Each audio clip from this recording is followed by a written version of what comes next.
título del sermón del día de hoy, queridos hermanos, es Esperanza Garantizada.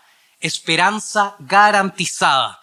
Y va a estar basado en la primera epístola de San Pablo a los Corintios, capítulo 15, versículos 20 al 28. ¿Sí? Así que usted puede buscarlo en sus dispositivos móviles, en sus Biblias, o puede guiarse acá por esta lectura en pantalla de la Nueva Biblia de las Américas. Déjeme abusar de su confianza, déjeme abusar de la bondad del liturgo y permítame orar nuevamente al Señor, para que Él nos ilumine, para que Él abra nuestras mentes y nuestros corazones y podamos recibir la santa palabra del Señor con humildad y con esperanza, porque eso es lo que vamos a estar reflexionando el día de hoy. Bendito y amado Padre, te damos gracias. Como te hemos dicho anteriormente, al meditar en lo que tu Hijo ha hecho por nosotros, no tenemos palabras. No tenemos palabras. Más que agradecerte, más que amarte, más que elevar acciones de gracia y alabanza por lo infinitamente bueno que tú eres con nosotros. Gracias porque en un mundo que está confundido, en un mundo que está oscuro, en un mundo que está lleno de odio, nosotros como cristianos tenemos luz. Y es porque Cristo salió de la tumba. Gracias porque nosotros podemos vivir en armonía, en paz, en confianza, en tranquilidad. Porque Cristo garantiza que un día todo este mundo va a ser restaurado. Y vamos a estar una eternidad delante tuyo con gozo. Y tú vas a hacer todo en todos. Y ahora que sean gratos los dichos de mi boca y la meditación de todos nuestros corazones delante de ti, oh Jehová, roca nuestra y redentor nuestro. Amén. Hagamos lectura, queridos hermanos, de la primera epístola a los Corintios, capítulo 15, versículos 20 al 28. ¿Estoy probando? Sí. Dice así: pero ahora Cristo ha resucitado de entre los muertos, primicias de los que durmieron. Porque ya que la muerte entró por un hombre, también por un hombre vino la resurrección de los muertos. Porque así como en Adán todos mueren, también en Cristo todos serán vivificados. Pero cada uno en su debido orden. Cristo, las primicias, luego los que son de Cristo en su venida. Entonces vendrá el fin, cuando Él entregue el reino al Dios y Padre, después que haya terminado con todo dominio y toda autoridad y poder. Pues Cristo debe reinar hasta que haya puesto a todos sus enemigos debajo de sus pies. Y el último enemigo que será eliminado es la muerte. Porque Dios ha puesto todo en sujeción bajo sus pies.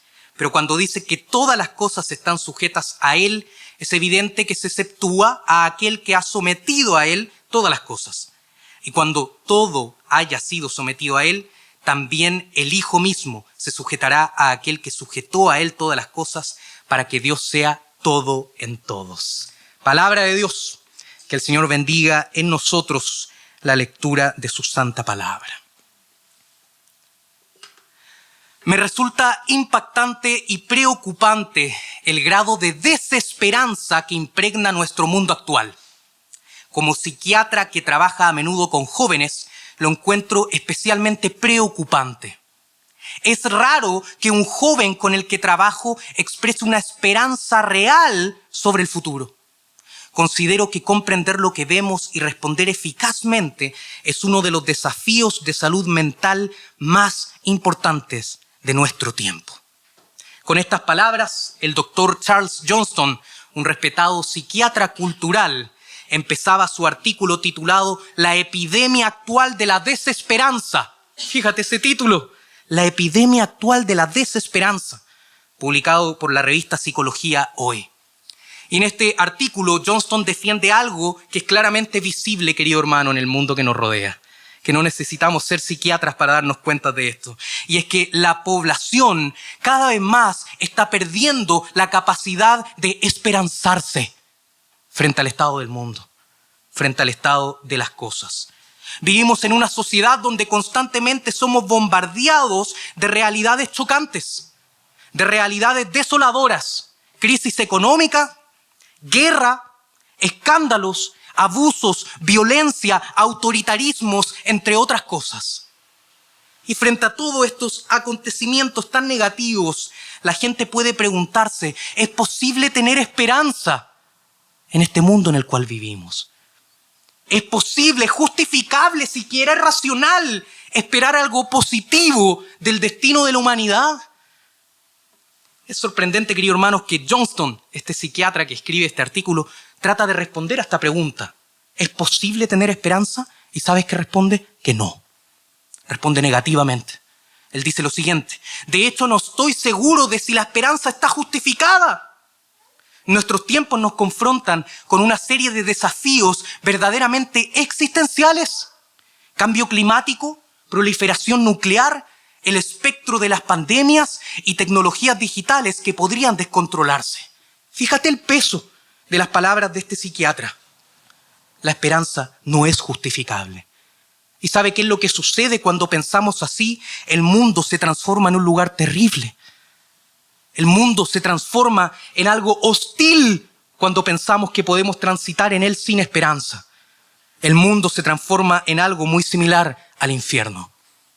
El célebre teólogo Jürgen Moltmann escribe al respecto en su Teología de la Esperanza. Sin esperanza no se puede vivir. Vivir sin esperanza es dejar de vivir. El infierno es similar a la desesperanza. No es casualidad que sobre la entrada al infierno de Dante, en la Divina Comedia, se lea la inscripción: abandonad toda esperanza, vosotros que entráis aquí. Si es que no hay esperanza en el mundo, entonces esto es muy similar al infierno. ¿Qué creemos los creyentes? ¿Es verdad esto tan terrible? ¿Qué creemos los creyentes? Que no es verdad. Sí podemos tener esperanza. Amén. La esperanza sí está justificada y podemos vivir aún en estas noticias tan desoladoras que pasan en nuestra sociedad con gozo, con estabilidad. ¿Por qué? ¿Por nuestros logros? No. ¿Por nuestros méritos personales y grupales? No. ¿Por los avances científicos y el progreso de la humanidad? ¿Porque está el Artemis II llegando a la luna? ¿Podemos tener esperanza? No, porque Cristo resucitó de entre los muertos. Él es la base de nuestra esperanza, es la garantía de nuestra esperanza. No tan solamente de nosotros como iglesia, sino de todo el mundo. Y es esto lo que Pablo desarrolla en el capítulo 15 de la primera epístola a los Corintios. Frente a los cuestionamientos que existían en esta iglesia acerca de la resurrección, Pablo comienza a argumentar la realidad, la veracidad de que Cristo se levantó de los muertos. Y él, para argumentar con estas personas, empieza primero, de una forma muy retórica, a ponerse en el escenario contrario. Les dice: mira, ¿qué hubiera pasado si Cristo no hubiera resucitado?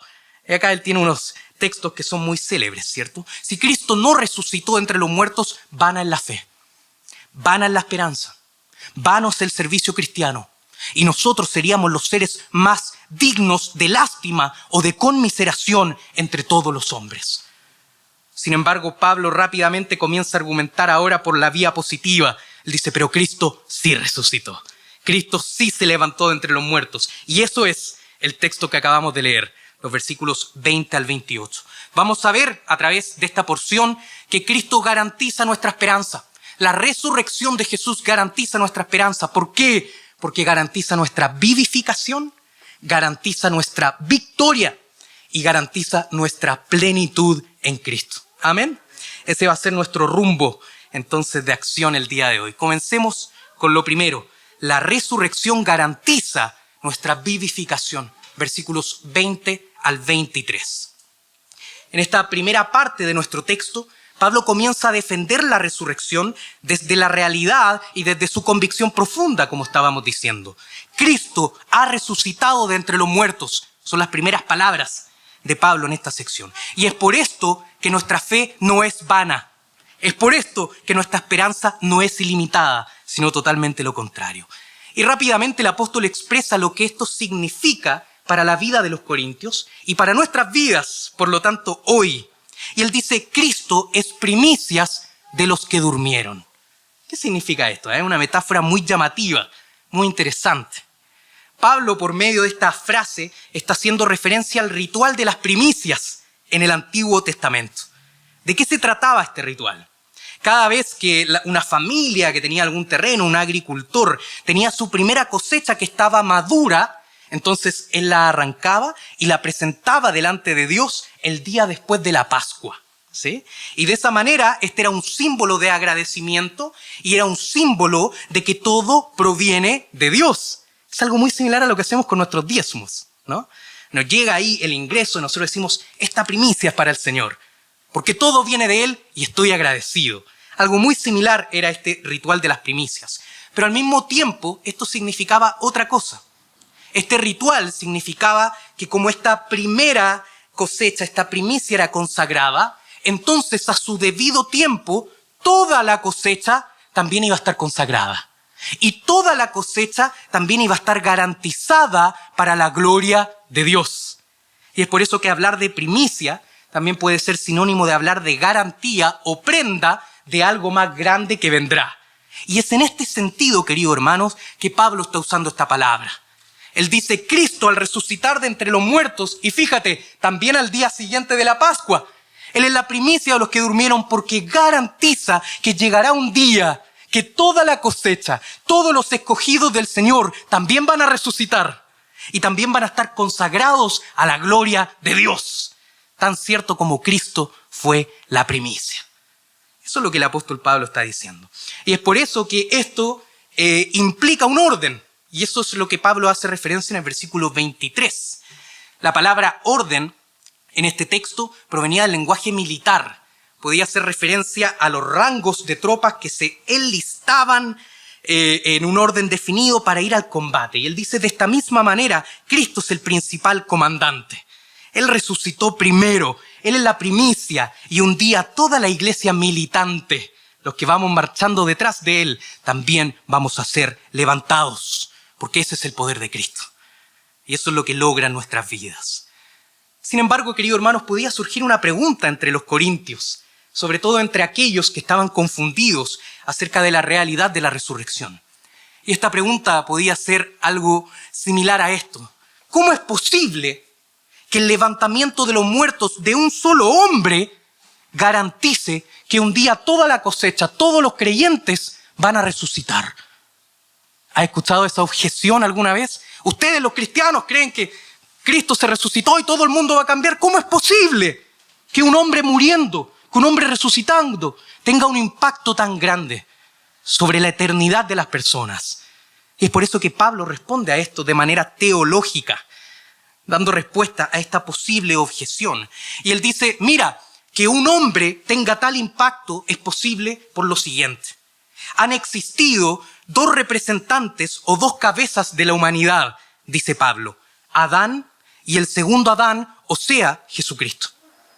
Y el primer Adán, por medio de su pecado, sabemos lo que trajo, ¿cierto? Trajo muerte espiritual y física, trajo miseria, trajo sufrimiento que es propio del pecado, que es propio de la muerte. Eso es lo que el primer Adán trajo con su pecado en el jardín del Edén. El Génesis nos habla clarísimo de esto en el capítulo 2. Mas del árbol de la ciencia, del bien y del mal no comerás, porque el día que de él comieres, ciertamente morirás. Y eso es lo que Adán trajo a toda la humanidad. Sin embargo, dice Pablo, ¿cómo es posible que un hombre tenga tal impacto? Por lo siguiente, Cristo es el segundo Adán. Es el segundo representante o cabeza de la iglesia que revierte las consecuencias de la caída. Porque haciéndose hombre, tal como Adán, haciéndose hombre, resucitó de entre los muertos. Y todos los que están bajo su representación, todos los que están unidos a Él por la fe, van a resucitar también en el día postrero. Es por eso, dice Pablo, es por eso que un hombre puede tener tan impacto. Porque es Jesucristo, es el Dios encarnado. Es el Dios encarnado que, a diferencia de Adán, trae vivificación, trae resurrección a todos aquellos que dependen de Él, a aquellos que están unidos a Él por medio de la fe.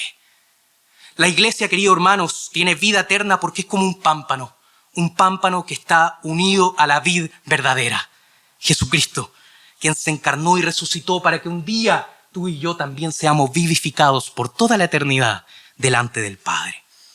Es por eso, querido hermano, que la resurrección de Cristo que celebramos hoy es tan significativa. No es tan simplemente un ritual más, no es tan simplemente una costumbre más. Es infinitamente significativo porque garantiza que si tú estás unido a Jesucristo, aunque estés durmiendo, un día te vas a levantar de los muertos. Y todo dolor, toda lágrima, toda miseria, toda enfermedad, toda injusticia tendrá fin, porque Él lo logró. Él es las primicias. Querido hermano, quizás tú hoy te encuentras enfrentando serios dolores. Quizás tú hoy sufres por una enfermedad. Quizás tú hoy sufres a causa de la desesperanza. Te sientes traicionado. Te sientes abandonado. Te sientes frustrado. Quizás tú te encuentras confundido. Quizás tienes miedo. Miedo al futuro. Miedo al rumbo del mundo. Miedo a la muerte. Quizás tú sufres hoy la muerte de un ser querido. No sabes qué esperar. Querido hermano, si esta es tu situación, la Escritura te dice el día de hoy que puedes tener esperanza. Esperanza en toda circunstancia. Porque todo dolor, toda enfermedad y toda muerte es vencida por Jesucristo. Y la resurrección es garantía de ello. Pero querido hermano, esto no tan solamente es consuelo para el futuro, para el día en que Cristo regrese, sino que es un consuelo presente. Hoy, en medio de tus circunstancias. Porque el mismo Espíritu que levantó a Jesús de entre los muertos mora en ti, mora en mí. Y me confirma que soy amado. Y me confirma que verdaderamente este es el futuro del mundo, la vivificación, la resurrección, de manera que puedes tener vida abundante, gozo y esperanza, aún en medio de la circunstancia difícil que puede estar pasando. Sin embargo, no tan solamente la vivificación está garantizada por la resurrección de Cristo, sino también la victoria. Victoria sobre todo enemigo, sobre todo dominio. Es a eso que Pablo hace referencia en nuestro segundo punto. La resurrección garantiza victoria. Versículos 24 al 26. En esta sección el apóstol comienza a ahondar en el día en que todos los creyentes vamos a ser vivificados. ¿Cuál es ese día? El día de la venida de Cristo. El día de la parusía. Y es entonces, dice el versículo 24, es entonces que vendrá el fin. Qué místico esto, el fin. ¿Qué se refiere Pablo con eso? El fin puede entenderse como el día de la consumación final. El día que es el propósito al cual toda la historia se está dirigiendo, el telos. Y es en este día que el reino va a ser establecido en toda su gloria, en toda su plenitud. El día para el cual el mundo fue hecho. El día del establecimiento del reino eterno de la Trinidad, del Señor Jesucristo. Y Pablo comenta algo hermoso que va a suceder en este día de la consumación final. Y es que Cristo va a entregar el reino al Dios y Padre. ¿Lo leyó en su Biblia?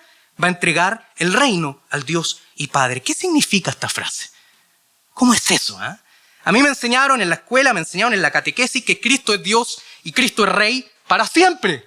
¿Cómo es esto de que va a entregar el reino? ¿A qué se refiere? ¿No?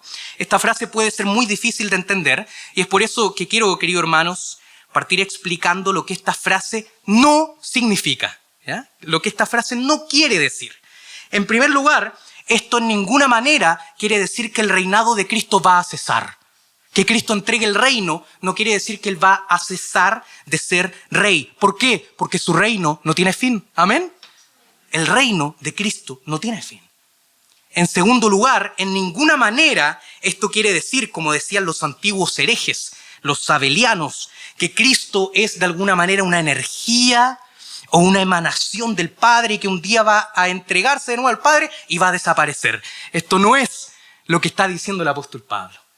Por esta herejía probablemente se agregó la cláusula y su reino no tiene fin en el credo de Nicea. Esto no es lo que este texto está diciendo. ¿Qué está diciendo Pablo entonces con esto? Entregará el reino. Lo que quiere decir simplemente, querido hermano, préstame atención, es que en este día de la consumación final, Cristo va a presentar la misión que un día le fue encomendada. Cristo le va a entregar esta misión cumplida y exitosa al Padre que un día le envió. Y le va a decir, mira, Señor, mira, Padre, he redimido a todos los escogidos. He restaurado a todo el cosmos. Y te amo y te glorifico por eso. Es esto lo que Pablo está anticipando. Así como un día Cristo fue enviado por el Padre, en el día de la consumación final, Él regresará para presentar todo lo que logró y para glorificar amorosamente al Padre, al Dios que le envió. Y es a esto que Pablo hace referencia en otro pasaje que es muy conocido, muy bello, Filipenses 2. ¿sí? Dice, por lo cual Dios también le exaltó hasta lo sumo, le dio un nombre que es sobre todo nombre, para que en el nombre de Jesús se doble toda rodilla de los que están en los cielos y en la tierra y debajo de la tierra, y toda lengua confiese que Jesucristo es el Señor. ¿Para qué?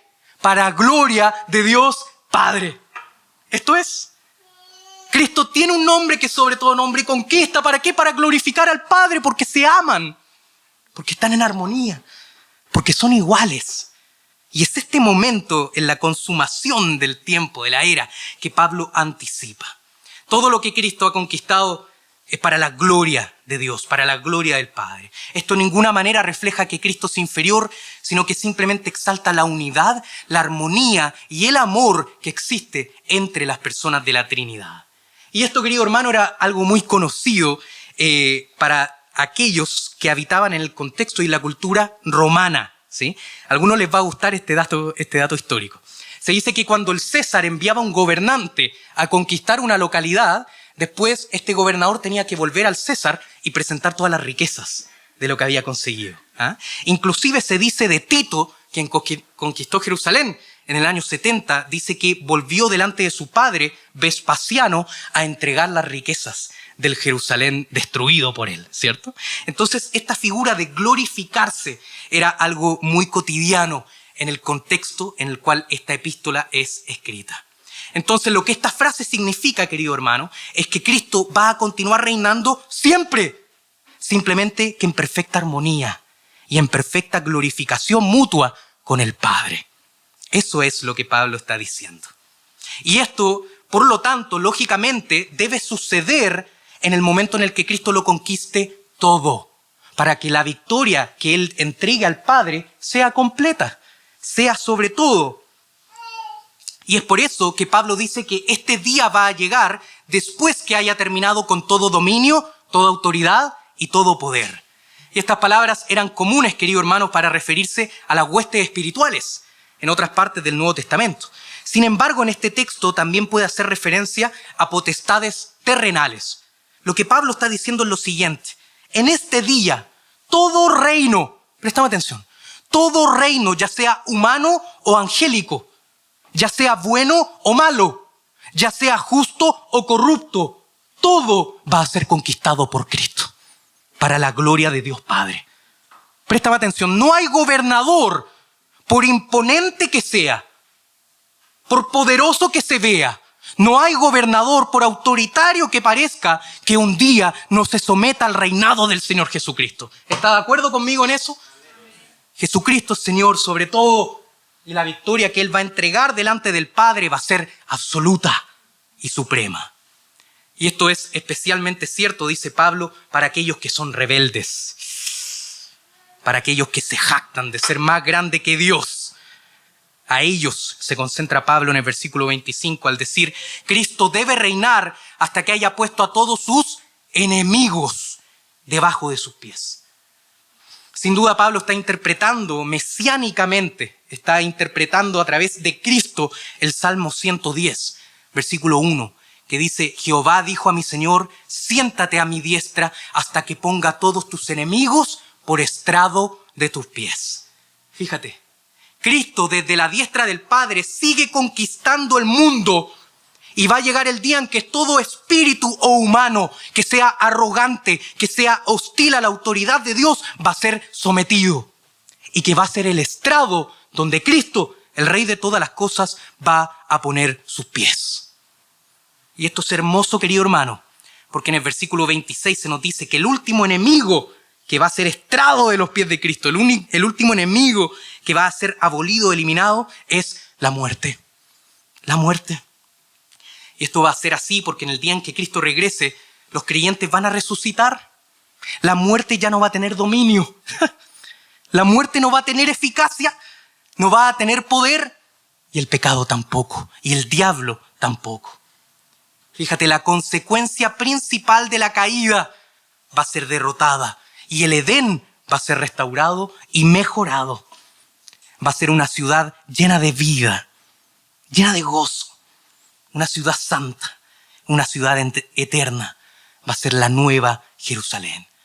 Y esto es sin duda lo que Pablo tenía en mente al exclamar en unos versículos más adelante, en este mismo capítulo, ¿dónde está, oh muerte, tu aguijón? ¿Dónde, oh sepulcro, tu victoria? Ya que el aguijón de la muerte es el pecado y el poder del pecado la ley, mas gracias sean dadas a Dios que nos da la victoria por medio de nuestro Señor Jesucristo. La muerte va a ser derrotada, va a ser puesta debajo de los pies de Cristo, va a ser aplastada, porque Él es Rey sobre todas las cosas.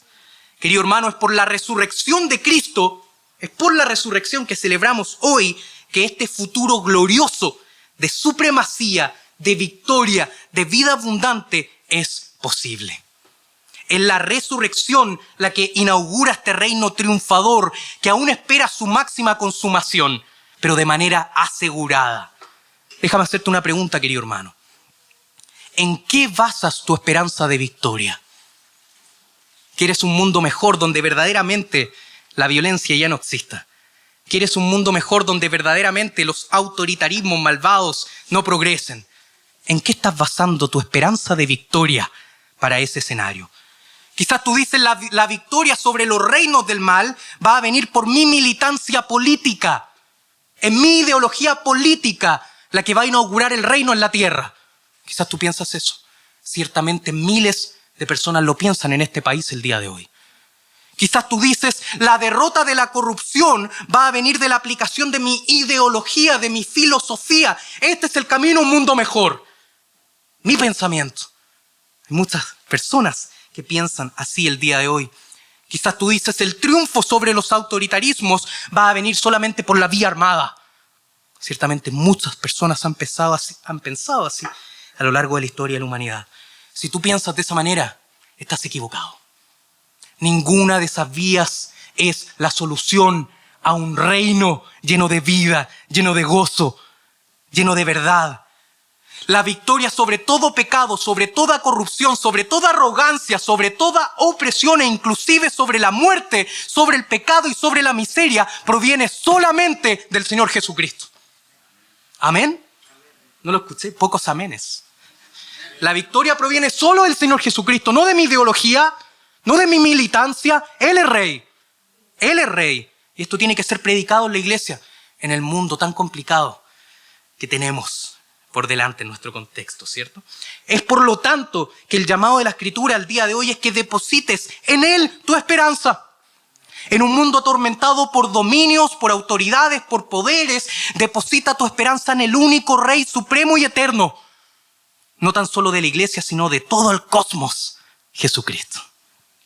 Sin embargo, esta victoria no solo está garantizada por la resurrección de Cristo, sino que también nuestra plenitud eterna también es posible porque Él resucitó. Y este es nuestro último punto. La resurrección garantiza plenitud. Versículos 27 al 28. En esta última sección del texto, Pablo enfatiza el amor, la unidad, la sujeción, la armonía que hay entre el Padre y el Hijo, como ya lo hizo anteriormente, indicando que esta armonía un día va a ser sentida no tan solamente por las personas de la Trinidad, sino por todos. El versículo 27 continúa ahondando en la soberanía de Cristo sobre todo. Dice, porque Dios ha puesto todo en sujeción bajo sus pies. Sin duda Pablo tenía en mente el Salmo 8, en específico el Salmo 8:6, cuando escribe este texto. Este versículo, el Salmo 8:6, dice, le hiciste señorear sobre todas las obras de tus manos, todo lo pusiste debajo de sus pies. Y en este salmo, ciertamente, se estaba enfatizando el dominio que el hombre natural tiene sobre las bestias del campo, sobre las aves del cielo, sobre los peces del mar. Y el salmista se maravilla de eso, ¿no? Dice, cuando miro tu creación, digo, ¿qué es el hombre para que tengas de él memoria? Le hiciste un poco menor de los ángeles. Pero es interesante que el Nuevo Testamento interpreta este texto de manera cristocéntrica, de manera mesiánica. Acá el apóstol Pablo está diciendo, Cristo es la culminación del Salmo 8. Cristo es la culminación de todo dominio del hombre, porque no tan solamente las criaturas se sujetan a Él, sino todo el cosmos. Todo el cosmos. Y Pablo anticipa una objeción que puede surgir ante esta verdad. Y la siguiente, si todo está bajo los pies de Cristo, ¿esto incluye al Padre? Fíjate, tú sabes que la gente a veces es ingeniosa, ¿no? si todo va a estar bajo los pies de Cristo, ¿esto incluye a Dios Padre? Y Pablo responde, lógicamente, no. Es por eso que él dice, se exceptúa al Dios y Padre, quien fue justamente quien le entregó todo a Cristo, quien lo puso todo bajo sus pies. No puede él ser incluido en esta categoría, ¿no? Y esta aclaración era necesaria, querido hermano, en un entorno pagano, porque la mitología romana pensaba que Júpiter había expulsado a su padre Saturno de su trono y del cielo. Entonces los creyentes influenciados por esto podían pensar que Cristo, al tener dominio de todo, podía ser déspota con Dios el Padre. Es por eso que Pablo tiene que referirse a esta dinámica trinitaria y decir el Hijo no es superior al Padre, sino que son iguales. Son iguales en dignidad, en poder, y se aman y se glorifican. Y es bajo esta óptica que tenemos que analizar el último versículo, el versículo 28, que dice, y cuando todo haya sido sometido a Él, entonces también el Hijo mismo se sujetará a aquel que sujetó a Él todas las cosas. Un poquito complejo el vocabulario, ¿no? Pero significa simplemente esto. Pablo está haciendo referencia a lo que ya mencionó antes. Cuando Cristo tenga dominio sobre todo, entonces va a llegar el fin, la consumación de todas las cosas. Y Cristo va a entregar el reino, o sea, se va a sujetar al Padre, quien le dio todas las cosas. Nuevamente es importante recalcar que esto no indica que Cristo sea inferior, sino que por el contrario, se glorifican mutuamente, son iguales en estatus y se aman y viven en armonía y en unidad. Y esto es lo que Cristo enseñó cuando caminó en la tierra con sus apóstoles. Juan se siente especialmente conmovido por este amor y la glorificación mutua que existe entre el Padre y Dios Hijo. Y es por eso que él registra en su evangelio, Juan 10:30, yo y el Padre, uno somos. Juan 17:1, Padre, la hora ha llegado, glorifica a tu Hijo para que también tu Hijo te glorifique a ti. Se aman. Y eso es lo que Pablo está diciendo. Simplemente se rinden honores, se respetan, se sujetan, porque eso es lo que existe entre la Trinidad, armonía y paz, pura y eterna. El Padre sujetó todas las cosas bajo los pies del Hijo y el Hijo, teniendo victoria sobre todo, entrega estas condecoraciones para la gloria del Dios Padre. Y es así como se llega al final de esta sección, querido hermano, que es indescriptiblemente bello. Fíjate, después de todo lo que hemos hablado, cuando Cristo entregue su victoria de redención al Padre, en esta armonía, en esta unidad que va a reinar por siempre, también nosotros vamos a sentir eso. También nosotros vamos a sentir ese amor y esa armonía, porque Dios será todo en todos. Todo en todos. Esto quiere decir que la presencia pacificadora, vivificadora, armoniosa del Dios Trino va a llenar todo el cosmos, por fin. Por fin va a haber gozo en el mundo. Por fin va a haber paz en el mundo. Por fin el amor va a reinar en el mundo. En ese día. En ese día. Y los creyentes van a ser colmados de gloria, de felicidad, de la visión beatífica, del gozo que viene de Dios, de ver cara a cara a Dios. Él va a ser todo en todos. Y se va a cumplir verdaderamente el Salmo de Asaf, el Salmo 73, ¿a quién tengo yo en los cielos sino a ti? Y fuera de ti nada deseo en la tierra. Mi corazón y mi carne desfallecen, mas la roca de mi corazón y mi porción es Dios para siempre. Llegará el momento en el que eso va a ser plena realidad sobre la vida de cada uno de nosotros. No te va a hacer falta nada. Vas a ser pleno. Ni siquiera vas a desear algo fuera de Él. Porque Él va a ser la perfecta roca de tu corazón y va a ser tu porción eterna. ¿Te has sentido vacío alguna vez, querido hermano? ¿Te has sentido vacío alguna vez? No tenía planificado esto, pero durante la semana vi un capítulo de la serie The Crown, La Corona. ¿Ha visto esa serie? Recomendada, ¿no? Y aparece el duque de Edimburgo, el marido de la reina, y el marido de la reina ve por televisión algo muy atingente a la actualidad. Ve el alunizaje. Neil Armstrong, ¿no? Dando el primer paso en la luna. Y este hombre, el duque de Edimburgo, dice, yo renuncié a toda mi carrera como militar, como piloto, por casarme con la reina. Y él dice, y veo a estos hombres, Aldrin, Armstrong, veo a estos hombres y me siento vacío. Siento que no estoy pleno.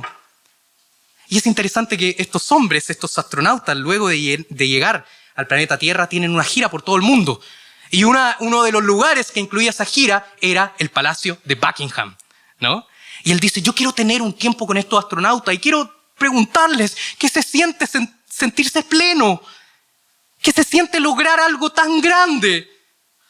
Y cuando llega y ve a estos jóvenes que estaban resfriados después de haber estado en el espacio, los jóvenes les preguntan, mira, ni vimos el mundo, estábamos puros chequeando listas, pero déjanos preguntarte algo. Neil Armstrong decía, déjame preguntarte algo. ¿Qué se siente ser rey?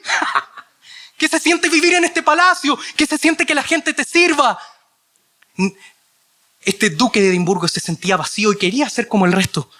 Y se daba cuenta que el resto que él tanto admiraba también estaba vacío. ¿Te has sentido vacío? ¿Te has sentido confundido? ¿Te has sentido desolado? Sin propósito en el mundo. Querido hermano, es por la resurrección de Cristo que puedes tener ánimo, consuelo y propósito el día de hoy. Puedes ser pleno el día de hoy, porque llegará el momento en el que vas a ser totalmente feliz viendo el rostro de tu Salvador para siempre. Y esta esperanza no tan solamente futura, sino que Cristo ya inauguró esta nueva creación al levantarse de entre los muertos. De manera que hoy puedes tener paz en tu corazón, puedes tener armonía y plenitud en tu corazón, porque Dios reina y porque Él mora en medio nuestro. Hoy mismo pueden ser verdad la promesa que Cristo dijo cuando hablaba a sus discípulos, la paz os dejo, mi paz os doy. Yo no os la doy como el mundo la da, no se turbe vuestro corazón ni tenga miedo. Eso es verdad porque Cristo resucitó. Queridos, concluyamos con este sermón. Hemos visto que en un mundo que está en una epidemia de la desesperanza, como decía este psiquiatra de apellido Johnston, para nosotros, por el contrario, la esperanza es un hecho. Está justificada y es válida porque el Señor resucitó. Y es debido a que Él resucitó que yo tengo vivificación y voy a ser glorificado para vivir en perfecta armonía con el Padre en Jesucristo. Y es porque Cristo resucitó que tengo victoria asegurada, porque Cristo va a derrotar toda muerte, todo mal, todo dominio, toda autoridad. Y es porque Cristo resucitó que yo puedo tener plenitud, porque Dios es todo en todos. Permíteme terminar, querido hermano, con dos breves exhortaciones. Dos breves exhortaciones en base a lo que hemos hablado.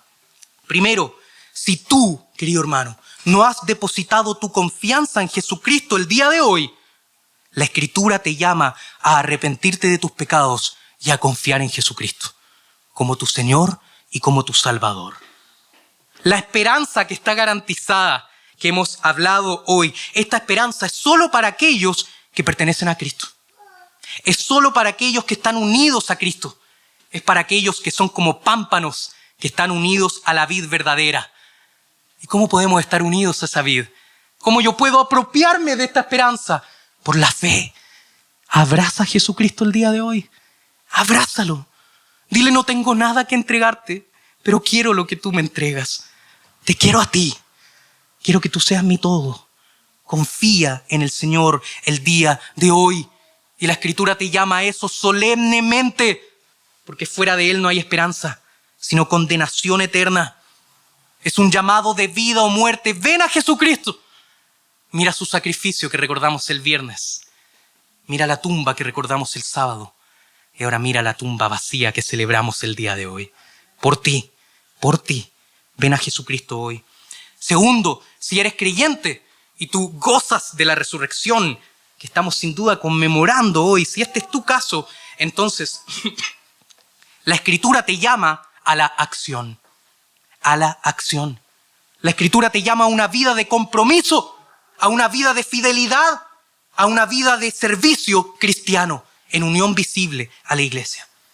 Fíjate cómo Pablo da cierre, como el mismo apóstol Pablo da conclusión a este sublime capítulo que trata acerca de la resurrección. Fíjate el último versículo del capítulo 15. Dice lo siguiente: así que, hermanos míos amados, estad firmes y constantes, creciendo en la obra del Señor siempre, sabiendo que vuestro trabajo en el Señor no es en vano. La resurrección te motiva a la acción, a perseverar en el Señor y a crecer en Él. ¿Sabes por qué? Porque no es en vano. Porque va a llegar ciertamente el día en el que vas a resucitar y vas a estar delante de tu Señor y delante de tu Salvador.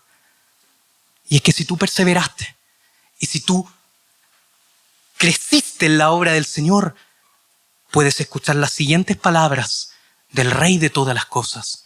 Bien, buen siervo y fiel, sobre poco has sido fiel, sobre mucho te pondré, entra en el gozo de tu Señor. Yo quiero escuchar esas palabras el día en que resucite. Yo quiero escuchar esas palabras el día en el que Cristo regrese. Por lo tanto, la resurrección es un llamado a la acción, a ser fiel, aunque sea en lo poco, porque un día voy a ver al Señor cara a cara. Sirve a tu Señor. Jürgen Moltmann nuevamente hace referencia a esta realidad en la teología de la esperanza, al afirmar: creer en la resurrección no significa simplemente asentir un dogma, no significa simplemente reconocer un hecho histórico, significa participar en un acto creativo de Dios. La resurrección no es un opio consolador que nos tranquiliza en la promesa en un mundo mejor en el más allá, sino que es la energía para un renacimiento en esta vida. La esperanza que no apunta a otro mundo, sino que se centra en la redención de este mundo. Eso es lo que la resurrección causa, querido hermano. Creer y celebrar la resurrección significa que confías en que Cristo ya inauguró su reino eterno, ya inauguró una nueva era y nos invita a ti y a mí a expandir este reino. Por medio de la predicación del Evangelio, por medio de un trabajo fiel, por medio del testimonio cristiano, a expandir este reino de mi Señor Jesucristo. Porque no hay centímetro cuadrado en todo el dominio de nuestra existencia humana sobre el cual Cristo, que es soberano sobre todo, no grite mío. Todo le pertenece a Él. Todo le pertenece a Él y por lo tanto, ya seas un estudiante, ya seas un profesor, ya seas un empresario, ya seas un artista o te crees artista, ya seas un fabricante, un agricultor o ya seas un seminarista, ya seas un presbítero, ya seas un misionero, ya seas un pastor, tienes un llamado: expandir este reino de vida, expandir este reino de paz, expandir este reino de amor. Porque Cristo resucitó. Debemos ser, queridos hermanos, como séptima iglesia presbiteriana, en conjunto y cada uno de nosotros específicamente, una comunidad alternativa en la cual la vida y la resurrección de Cristo sea visible y el Evangelio de Jesucristo sea predicado hasta el día en el que el Señor regrese y todo dolor, toda opresión desaparezca y el Señor sea todo en todos. Tengamos una oración de aplicación. Padre, te glorificamos porque tú eres maravilloso. Te glorificamos porque lo que tú hiciste simplemente trasciende lo que podemos entender, lo que podemos pensar, lo que podemos imaginar y lo que podemos soñar.